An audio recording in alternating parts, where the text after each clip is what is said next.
Ο 4ος Διεθνής Ιστιοπλοϊκός Αγώνας Global MBA Trophy διεξάγεται σήμερα και αύριο ανοιχτά του Φαλιρικού Όρμου. Διοργανωτές είναι το Βρετανικό Πανεπιστήμιο και ο Ναυτικός Όμιλος Ελλάδας και συμμετέχουν περίπου 200 απόφοιτοι του εξωτερικού.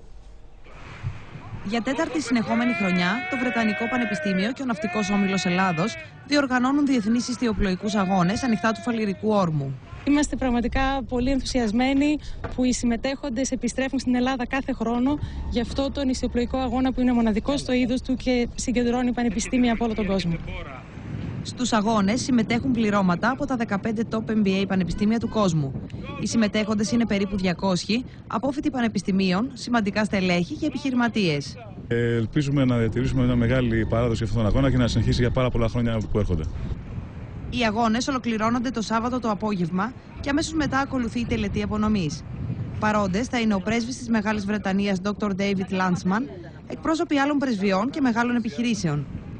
Η απονομή γίνεται με την ευγενική χορηγία της Accenture.